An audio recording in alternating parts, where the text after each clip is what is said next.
Stacey Conroy. Hello, hello. Well, thanks for showing up there, my friend. Yeah, appreciate that. Yeah, well, technology is our friend when it works. When it works, and not so much when it doesn't. Yes. No. Well, here we are once again, everyone, on your once a month Monday webinar where we talk about all things OCD and substance abuse as well.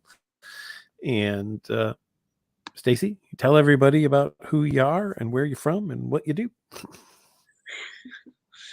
I'm Stacey Conroy, and I am both a therapist who treats OCD and other anxiety disorders, and I'm an individual in recovery from OCD, SUD, and PTSD. So I have both lived perspective and professional perspective. I decided to become a professional because the lived perspective was quite the journey. And I wanted to learn more about how to help others. To that end, I'm also the co-chair of the OCD SUD Special Interest Group, and we have a website, OCDSUD.com. I think it is .com.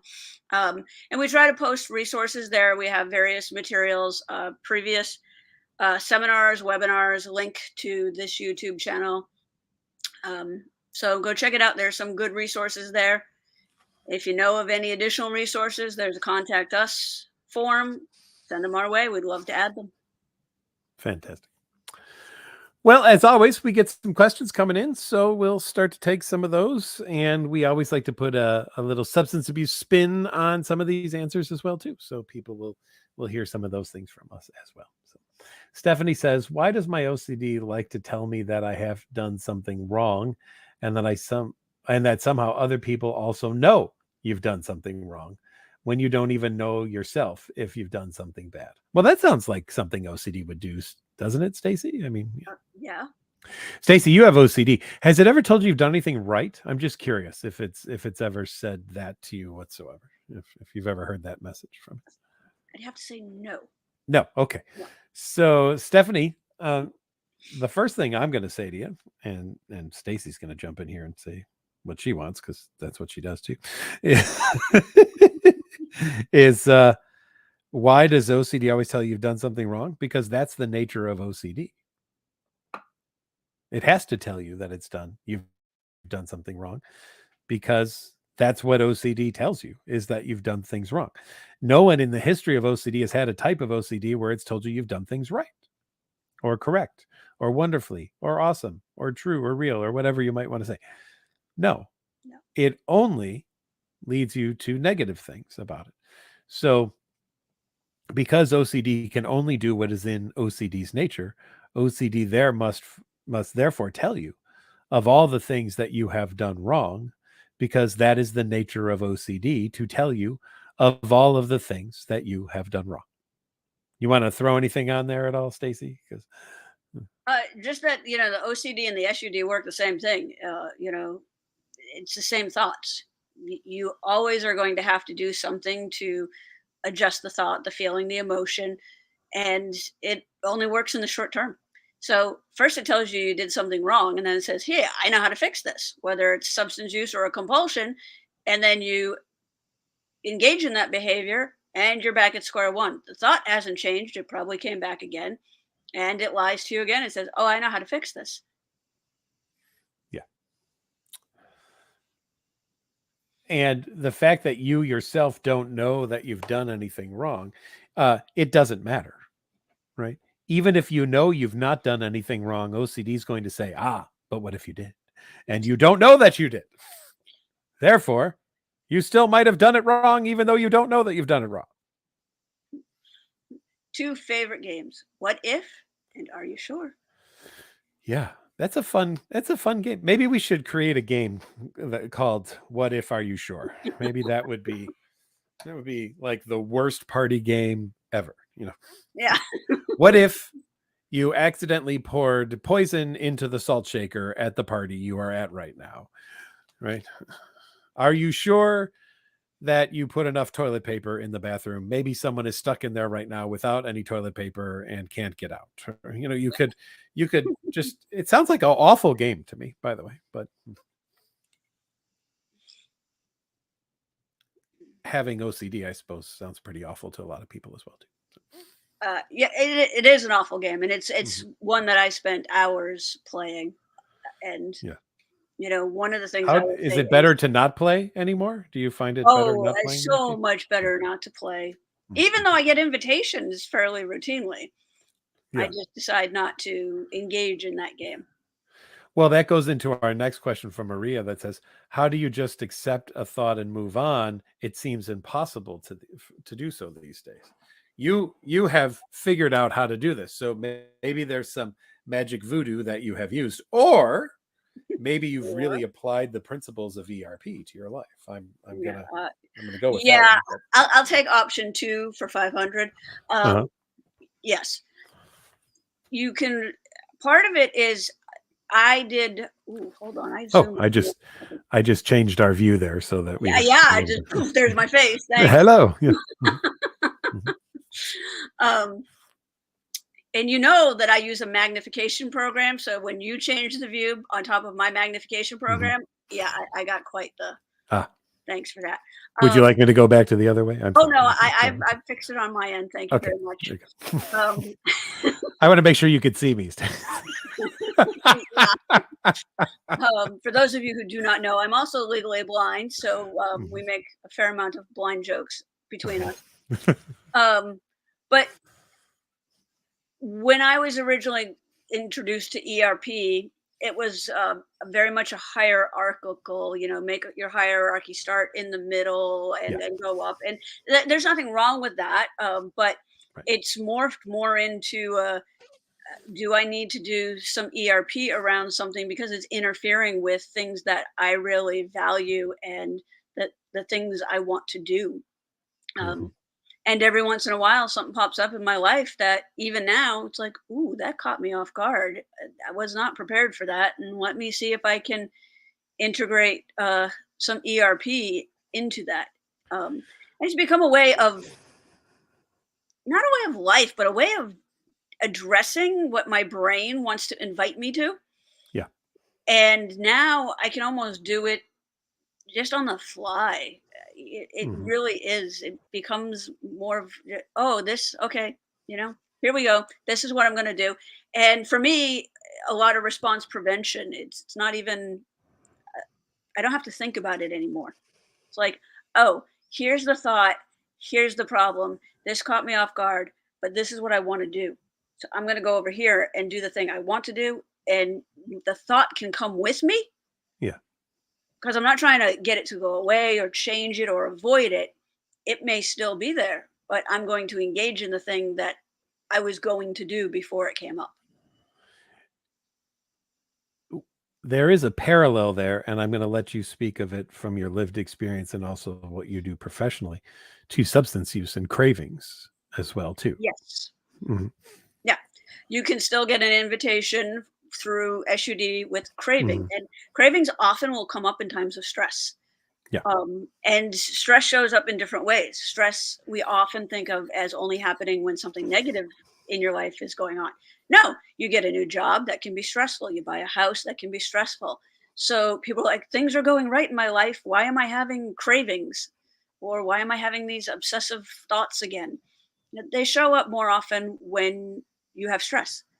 And when they show up, you get to decide whether or not you're going to engage with them. I tell people all the time, I may not remove your cravings or your obsessions, but I can change how you interact with them. Yeah.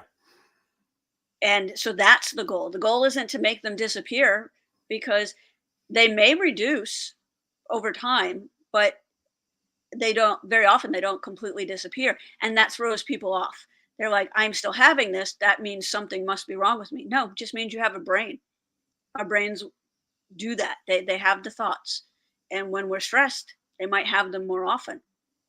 But if you don't engage in the behaviors that don't bring any relief, if you don't play the game, if you don't believe the lie, then you have options.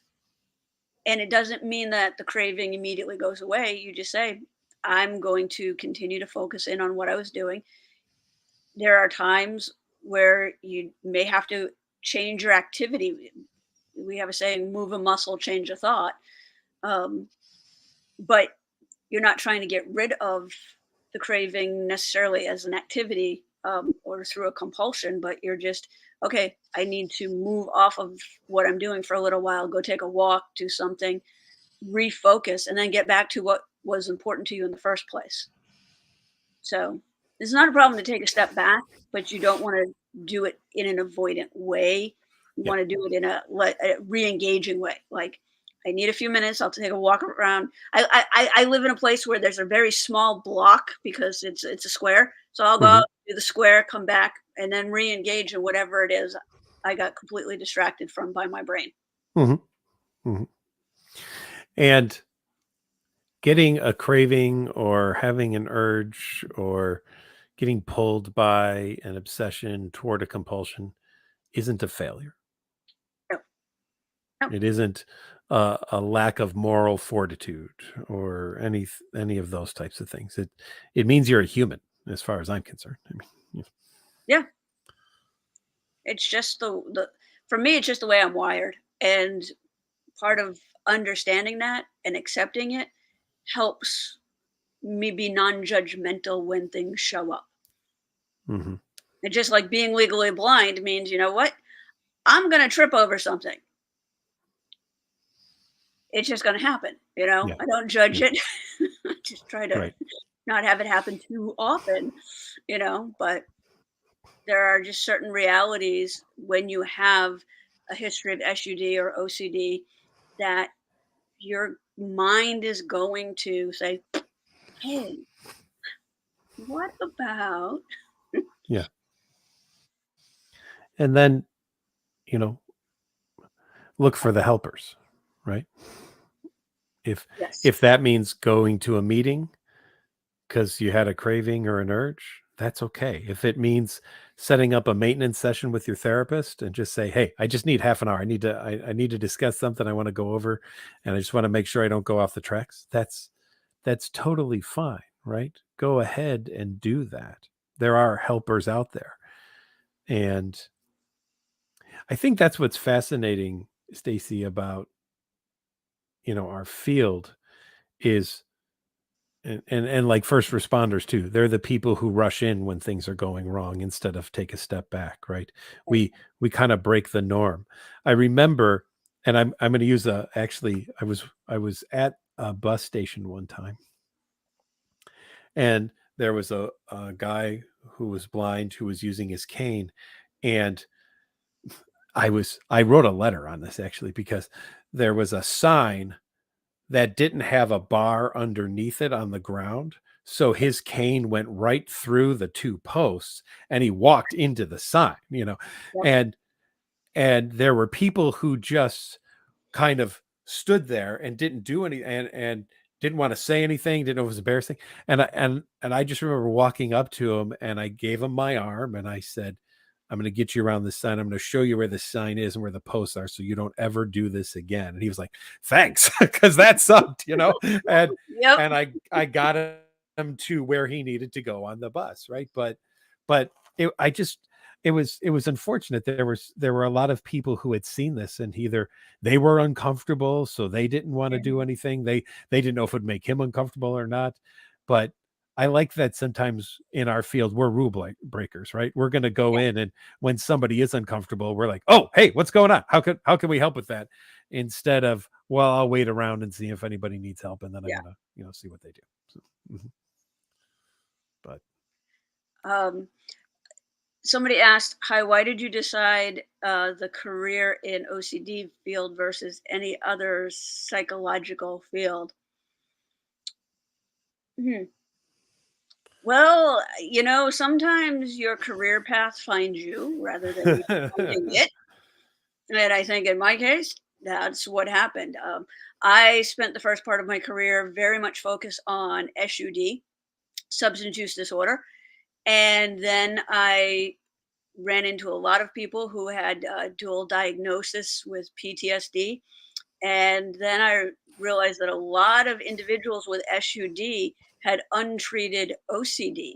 And there's a term that often gets used in the profession of, treatment resistant or treatment refractory or chronic relapser. None of them are terribly flattering, but a lot of it is untreated co-occurrence of SUD and another mental health condition. I happen to be getting supervision and mentoring from somebody who was learning about OCD and then having these, things in my life. I decided I really wanted to engage and get my social work degree so I could help, develop treatment and interventions that were more effective for people who had dual disorders, co-occurring issues. And that's really where I have focused. My clinical work is in that area. And I'm very careful in my clinical work because I'm very open about the fact that I also am in recovery from these things to say my journey is not going to be someone's journey. Um, there are many roads that lead to recovery, and some of the things that are available now weren't around when I was going through treatment. So we have more things to offer, Yeah. more tools to use, more options available. So that people today, even though treatment is still difficult to locate, there's more of it than there was 10, 15, 20 years ago. And I'm glad to see that so many more have gotten the training they need. I'd like to see more people understand co-occurrence, particularly with substance use disorder. That is still a sticking point for a lot of trainings because I know, Dr. McGrath, you didn't get any training for SUD. Nope. And I had to go get it myself is what I yeah, had to do. Yeah. Mhm. yeah, I audited a course in another graduate program to get an SUD course because I felt that it was wrong for me to graduate with a doctorate degree without having a SUD course. yeah, yeah. Yeah. And I ended up taking an elective in grad school. And because I had so much pre-grad school experience, I ended up being the teaching assistant for the course. But, Mhm. it was an elective, it wasn't a requirement. And now Mhm. that's changed a bit. Now you do have to take a trauma course and an SUD course in most social work programs. Uh, Medical doctors going to school now have to take a course in pain management and addiction medicine, which they never had to before. Um, Even as recently as what 8, 9 years ago, I had residents who completed their residency to become a psychiatrist who had all of 4 hours of training in addiction medicine. 4 hours. 4 Mhm. hours. Mhm. Not 4 credit hours, 4 hours. No, 4 Mhm. hours. Mhm. Yeah. Um, so there's a lot to this, but we're in a better space today than we have been, but we're certainly not as far as we need to be. Yeah. I got into the OCD field out of being a failure at everything. and I will openly share the story. Um, when I was graduating college, I applied to doctoral programs and was summarily rejected by all of them that I applied to. And so applied for some master's programs and luckily got into 2 of them. So I chose one. And then I reapplied for doctoral programs. I got into 2, so I chose one. And then I applied for internships. I applied to 15. I got 1 offer. And then I applied to 40 different jobs and postdocs, and I got 1 offer from the St. Louis Behavioral Medicine Institute Anxiety Disorder Program under the direction of one Alec Pollard, who I can say changed my life and put me on the trajectory of what I've done for the last 24 years now. And so the reason I'm in anxiety and OCD is because I was rejected from everywhere else. Mhm. But I will say this, within a week of being there and doing ERP, because I'd already been interested in cognitive behavioral therapy. That was what I was really thinking, but I didn't even know enough about ERP to know about ERP, right? And so once I got there and I started learning about ERP and I saw what it did for the treatment of anxiety and OCD and trauma, I was like, this is the rest of my life right here. This is what I will do. And like that was week number 1.5 of being there. I was literally like 9 days in and thought to myself, yep, I have figured out what I'm going to do for the rest of my life, and it is what I have done for the rest of my life. So I can credit the fact that I was rejected by so many other places, and had the amazing fortune of getting accepted into St. Louis, that it changed my life. And you know, I knew very little about anxiety disorders, OCD, prior to that experience. And those 2 years of a postdoc there were the most influential thing that I've ever had happen to me. So. Now, I also like to tell that story too, because you too could be a massive failure on paper and still do pretty well in life and in your career as well too, just so you know. So because I don't look good on paper, I'll tell you that. In fact, another fun story, do you know Charlie Brady? Stacey used to be at Linder Center of Hope, Yes. ran their anxiety program there. He's now out in Seattle. So I had saved every rejection letter I'd ever gotten. And when, after Susan got sick and I started going through all of the stuff in our house just to kind of start purging some things, I found this box of rejection letters. So I'm like, where did I apply? Because, now it had been like, 20 years and I couldn't even remember anymore. So I was like, I'm just interested where I applied. So I get to the one, and it says, Cincinnati. And I'm like, oh, I applied to somewhere in Cincinnati. I looked and I looked at the rejection letter. It was signed by Charlie. So I took a picture of it and I sent him some very nice swear words. And I was like, you blah, blah, blah, blah, blah. You rejected me. And he said he was at this lovely, very fancy dinner with his wife and another couple. And he basically spit out his food laughing so hard when this text came through. So even very good friends of yours might reject you along the way, and you can still do well in the world and have a good career as well too. Mhm. Yes, I'm fond of saying I am so thankful that I did not get to plan my life out, because I would have settled for less. Yeah.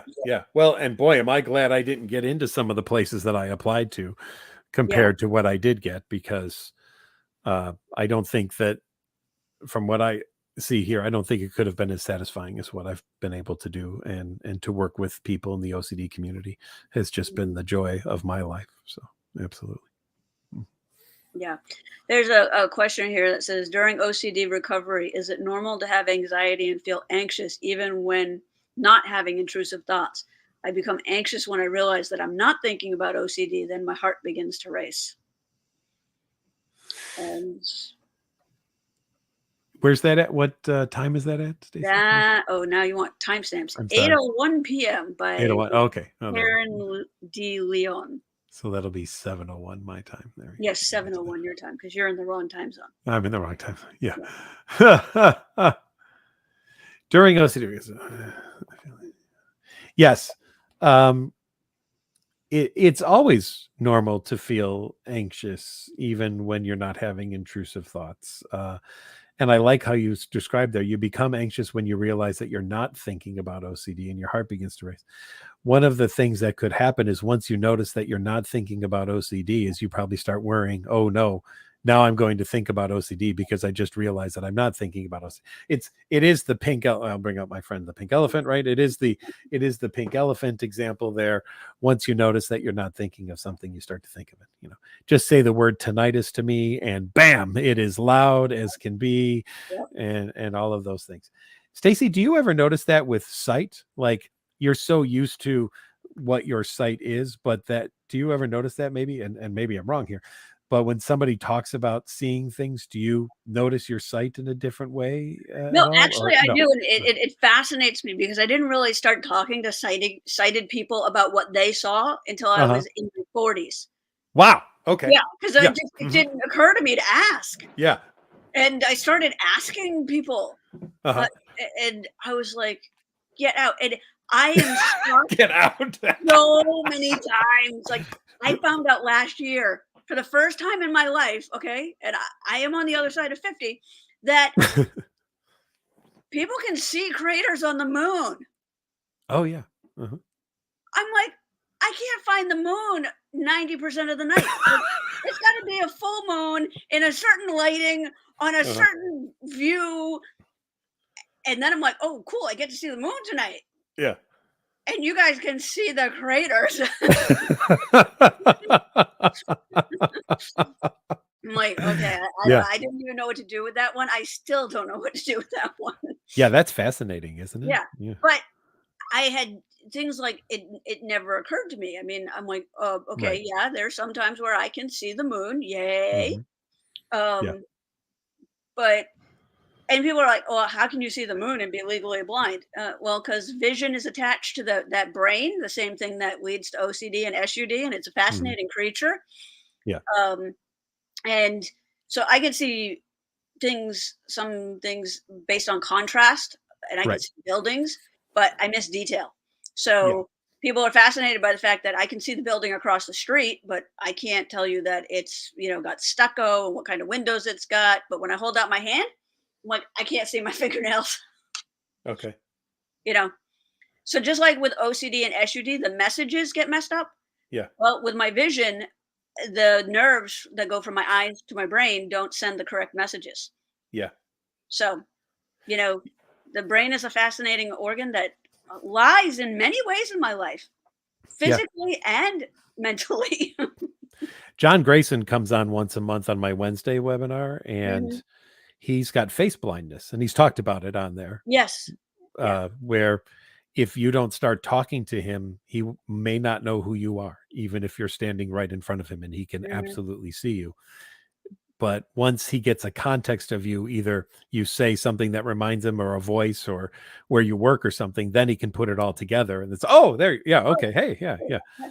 But yeah, he's talked about that it can be really weird to see someone and yet not that but Right. you don't know them, right? Yeah, but Because you you don't know can't. them. Yeah. Yeah. No, and I think it speaks to developing some coping strategies, which also become helpful in working with OCD and SUD, in first identifying, oh, that this belongs to OCD. Yeah.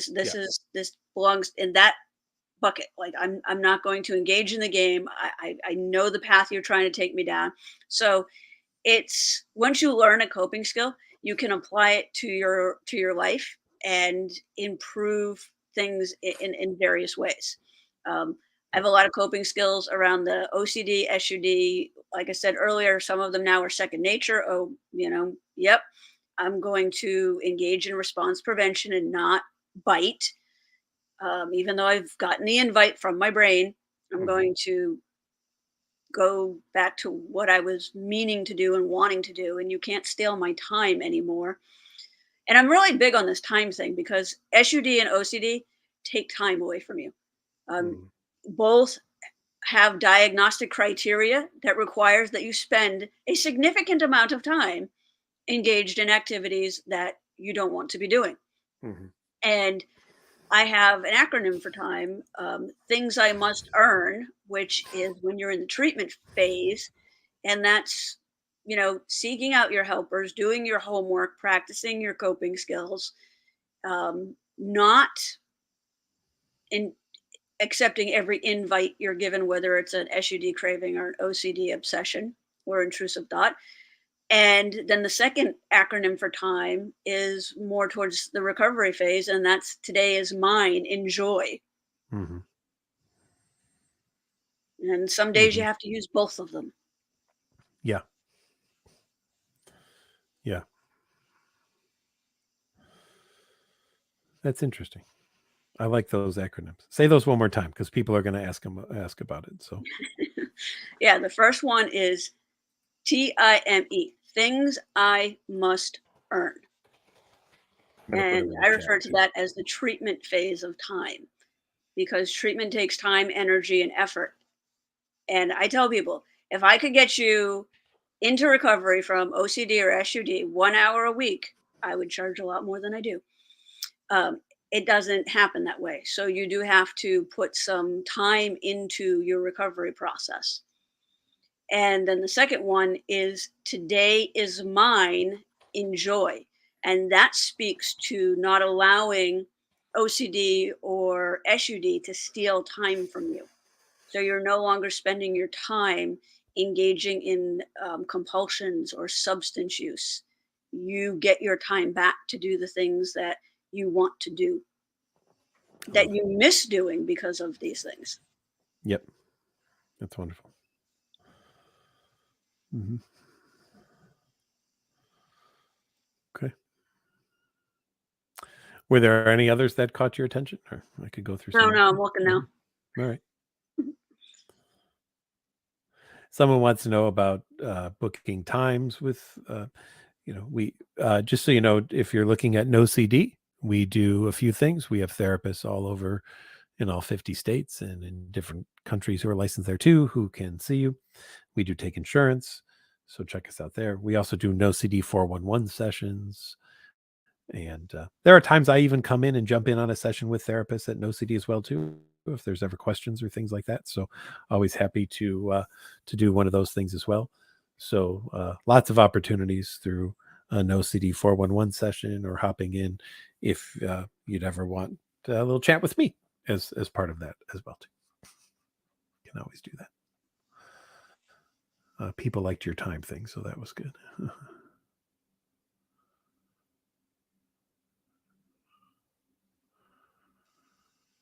What should I do about this? I have obsessions of being cursed. Well, I would not do compulsions around what if I'm cursed is what I would do, right? You can have obsessions about being cursed. Just because you do does not mean that you have to do compulsions about them. And if you don't do compulsions about them, hopefully you get to the point of recognizing that you can handle the obsessions that you might be cursed, right? I remember last year someone wrote into the webinar. This was one of my Wednesday ones, Stacey. Someone said, I'm afraid I might have sold my soul to an evil higher power. I don't know if I did. I don't even know how I would have done it, but what if I did? So I did invite every evil higher power to the webinar at the end for an auction of my own soul to see if anybody would like to purchase it. No one showed up, proving I'm either the soulless bastard that everybody claims me to be, you yourself included in that statement there, or maybe that's not something that occurs, right? Maybe it just isn't something. So I'm not going to tell you that you are or are not cursed. What I am going to tell you is that you don't need to spend so much time thinking about it, and you can just live the life that you would like to live without getting dragged down by obsessions around the idea that you might have been cursed. And one of the other truisms for both OCD and SUD is that OCD will switch themes. So when you are no longer bothered by, am I cursed? It can switch themes to something else that's Correct. important to you and jump in with a whole new theme. So it really does come down to, the response prevention. And sometimes that's more formal exposure response prevention. And sometimes it's values driven response prevention and engaging in the life activities that are important to you. It doesn't mean that you don't have the thought. It doesn't even mean that you don't have anxiety. it means that you're making a conscious decision to push back and engage in the things that matter to you. The same is true with substance use disorder. People can stop drinking, but then start smoking marijuana, or Yeah. stop using heroin, but then start using cocaine. They very much can switch because substances like compulsions don't solve the problem. They never are satisfied. They go, oh, thank God you did that last one. Good for you. We're done. Mm-hmm. No. So just be mindful that the content can change. So it's more not engaging in the compulsions or rituals behind the obsession rather than the theme. You know, Stacey, I want to ask you on a personal side, and I was really inspired by what you just said there, actually, which I don't say lightly about you or you say about me by any means, as we tease each other all the time. Oh, yeah. But you almost had like a double whammy, because you never achieved the goal of what your OCD wanted to achieve, and you never probably got quite to the high that your substance abuse wanted you to get that nirvana kind of feeling. So you had it both ways probably there. Huh? Yeah, I mean, like, Yeah. Heck. Yeah, but that's what makes co-occurring disorders, a little bit more challenging. Not to say that people who have one or the other aren't challenged. They are. They are. But, of course. You used to say when you were working in the residential where you treated both, for some dual, but some separate, that the people with OCD said, oh, I wish all I had was SUD. And the people with SUD said, oh, I wish all I had was OCD. Right. But when the people had both who said, you don't want either. No. Yeah. Mm-hmm. The grass is always greener. Yeah. But I mean, it is. When you get on the other side of it and you see the cycle and the lies and how much it tries to draw you back in, it really is just, it really makes me stop and think as to, wow, this really took a chunk of my life and so much of my time and energy. And I don't have to turn that over today. And it doesn't mean that the thoughts don't come. They do. And sometimes very unexpectedly. But you just don't have to engage. One of the things I did, which maybe not the choice for everybody, but I live close to Disney. And when they reopened the parks during COVID, I was like, I'm going to Disney. Yeah. And trust me, I got there and it was like, don't touch anything. But again, living with uncertainty is also part of this process. You may not get the answers you want, but that's okay too. I still get a kick out of the fact that I wake up several times a week in the middle of the night, due to my age, and I have the thought, you're going to die someday. My brain just goes there and I go, you're right, but not now. And I don't go down the rabbit hole anymore. How did you deal with thoughts that, and this comes up almost every time we meet, so there's a new person on asking about this, when they feel so real? Oh, if they didn't feel real, it wouldn't be a problem for people. There you go. That's part of the disorder. The problem they have to feel real because it feels real. They have to feel real. Yeah, and it's terrifying. But one of the things we've often said on this topic is, why is it that we're willing to believe OCD? Right. And not the people who tell us it's okay not to believe OCD. Right. And I have a theory on that, because the people who tell us not to believe OCD don't trigger the same level of reaction that OCD triggers when it activates the fight, flight, or freeze response with the intrusive thoughts, images, or urges. That's why. Yeah.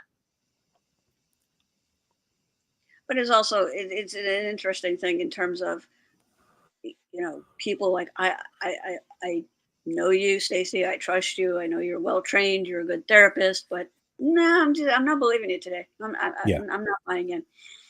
You know, Yeah. and the same with like alcohol. The idea that you have to be able to consume alcohol in order to socialize, it fascinates me because I haven't had any in 29 years. I Right. socialize just fine. You socialize more than most people I know, frankly. I mean, so, yeah. Yeah, Mhm. so but it's these concepts that we get into, that we lock into a specific story in our heads, that this must be real or this must be happening because I feel a certain way. Mhm. Yeah. Yeah. I mean, if OCD is great at something, it's at manipulating feelings, Yes. right? Yeah. And leading to doubt about what might be right or wrong.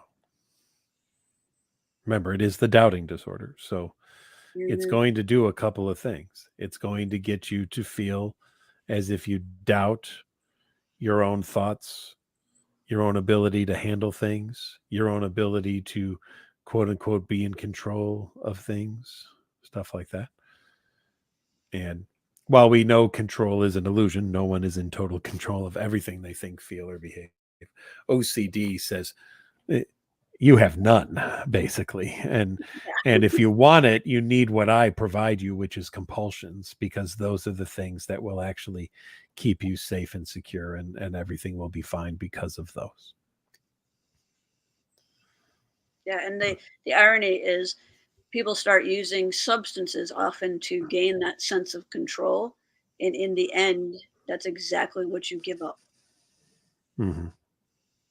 Yeah, I don't know anyone with OCD who felt more in control because they had OCD than they did once they were living life without OCD running their life. They were far more out of control because of OCD than they were in control because of OCD. Yes. Mhm.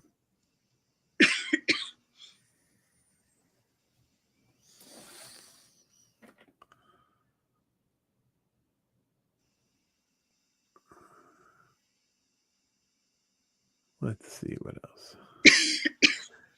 Gaga POD says, recently I've fallen for OCDs. What if you're about to do?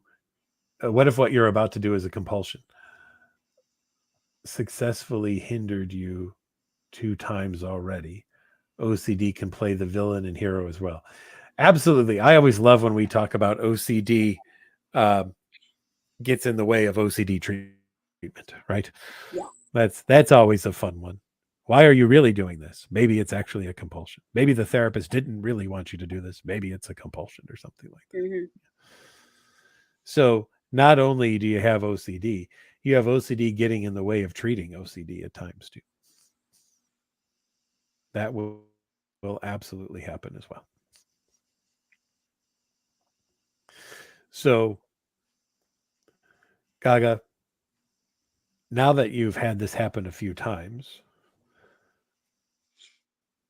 I hope you'll recognize that it's another one of OCD's tricks to get you to wonder if what you're about to do is a compulsion when you're doing something that you've been instructed to do, or when you're doing something like everybody else who doesn't have OCD, you know.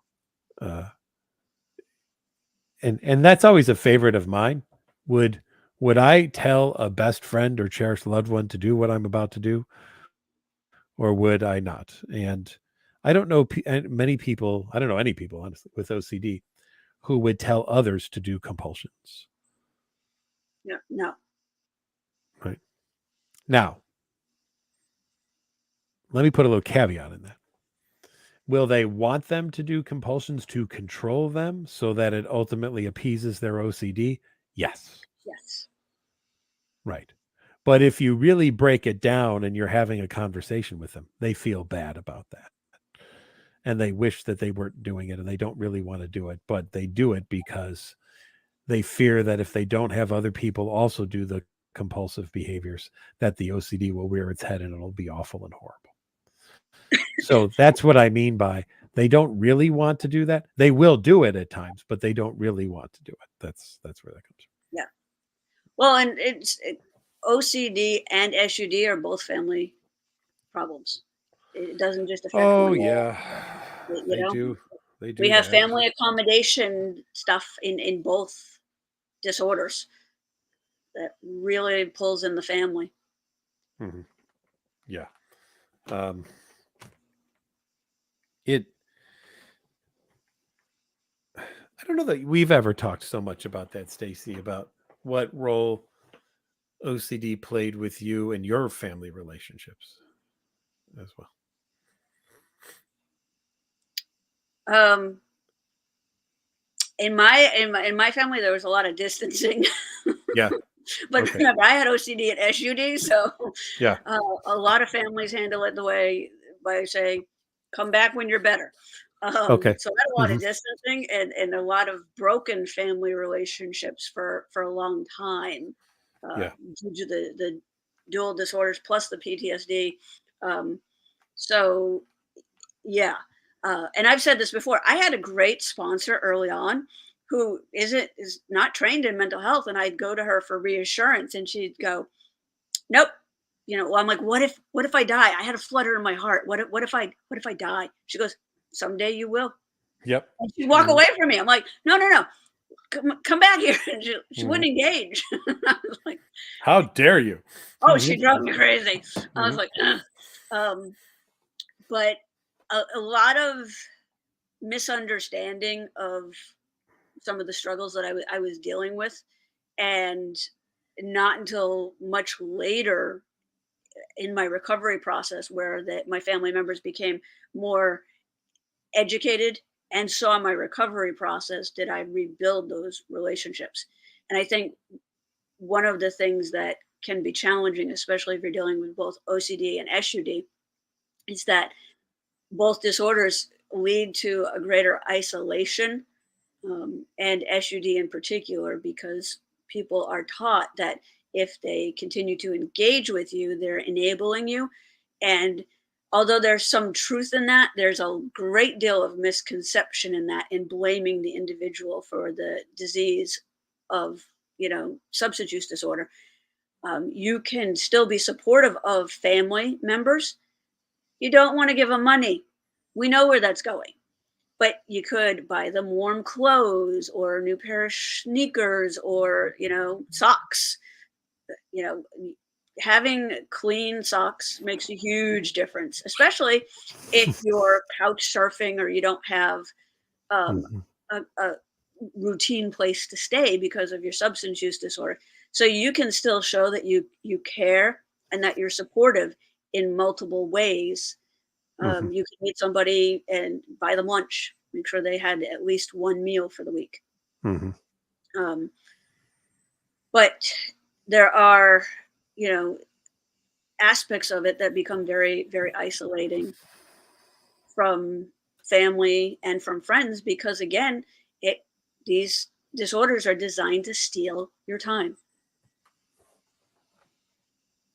You spend so much time focused on them that you don't focus on your relationships, your family, your friends, and people will drift away. Yeah. That's got to be so difficult too, and probably just reinforces more substance use and shame because of the shame and the guilt and the depression and everything like that as well. I would think. Yeah. Mhm. Jillian says, I've recently stopped drinking and am feeling much calmer in many ways, but your relationship OCD has come back more than ever. I do notice that I am able to live with OCD and it doesn't control me. Yay, ERP. I try to tell myself that anxiety is not dangerous and my thoughts will come up and I do not need to attach to them. So Yep. that's nice. We like And hearing that. one of the things I tell people is think of it as and instead of but. I'd like to do this, but I have anxiety. No, no, no. I'm going to do this and I have anxiety. And guess what? Anxiety is coming along with me, but I'm going to do the thing I want to do. Yeah. And completely, there's no disorder around fear of roller coasters. People just have fear of roller coasters. I have actually done exposure work with many people, and I've turned them into roller coaster people. Because I'm like, it's okay to be anxious. It's okay to be fearful. That's the whole point. Yeah. If you're not a little scared getting on a roller coaster, you've missed the point.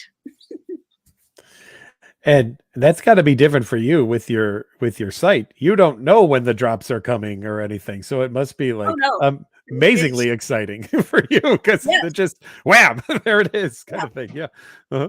Well, and it's funny because Space Mountain is a roller coaster at Magic Kingdom in Disney World Yes. and in Disneyland, Yeah. and it's in the dark. And Right. then people are like, it's such a thrilling roller coaster. It doesn't go more than 26 miles an hour, and the biggest drop is 20 feet. Yeah.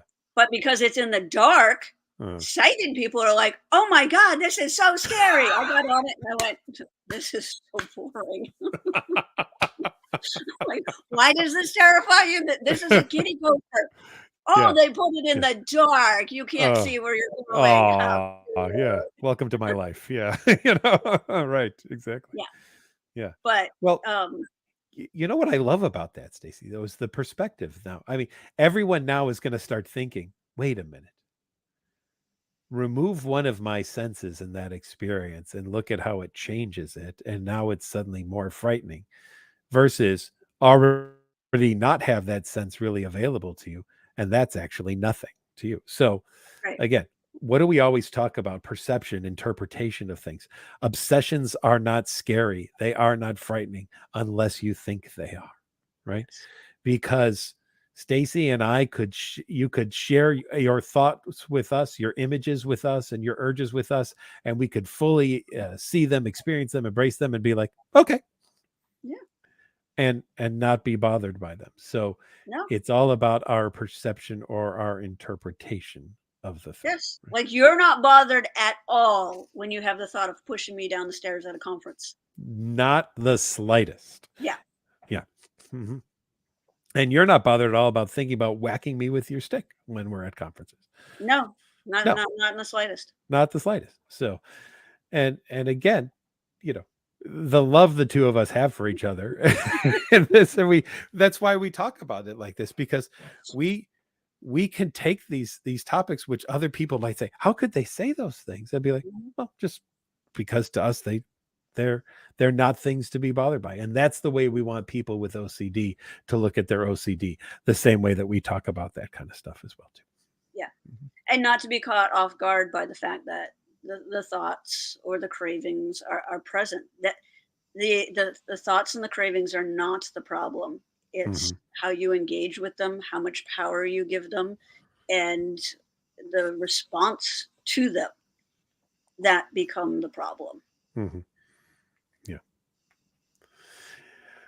Abby says, can you talk about sexual orientation OCD at all? And denial, I really need some relief without reassurance, if that makes any sense. You were diagnosed with sexual orientation OCD, but your question if it even is OCD, which is so typical. No matter what your OCD, you're going to question if it's OCD. It doesn't matter if it's sexual orientation OCD, it could be harm OCD, it could be pedophilic OCD, it could be any of those things.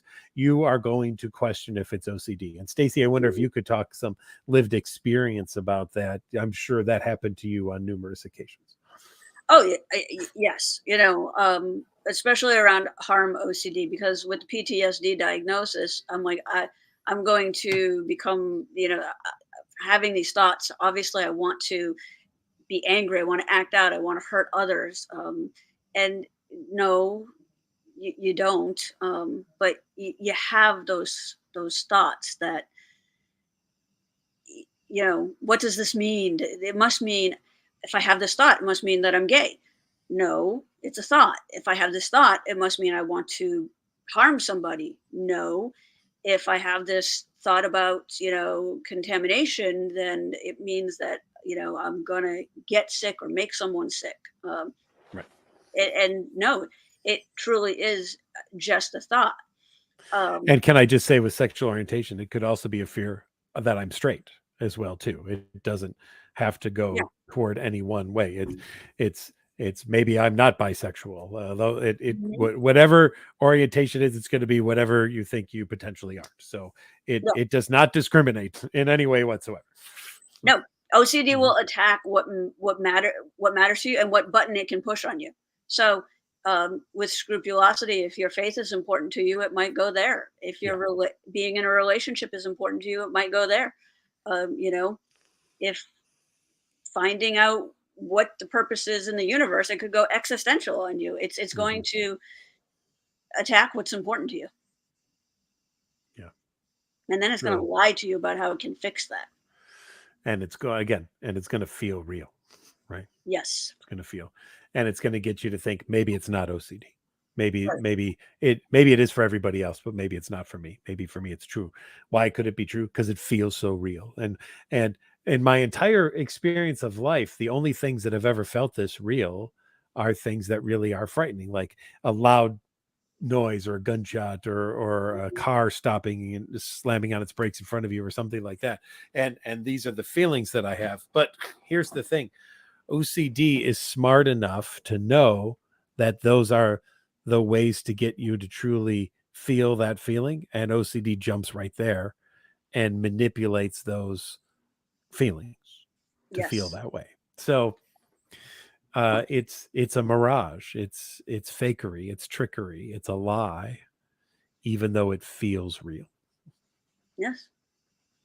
And the relief that comes from compulsions can feel real, or substance use can feel real for a moment, for a few moments.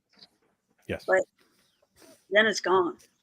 And so then you got to do it again. Treatment, it's avoidance, really, and that doesn't get you to where you want to be, because it's still going to come back and steal your time. Yeah. And it could be based on one area. You could have multiple different ways that OCD appears in you as well too. It doesn't really matter. And you may have mental reactions to it. You may have physical reactions to OCD. All of those things are also very, very possible. Again, OCD is going to do what it can do to scare you into doing a compulsion, so that you can get a little bit of relief from that obsession. That is what it is going to do.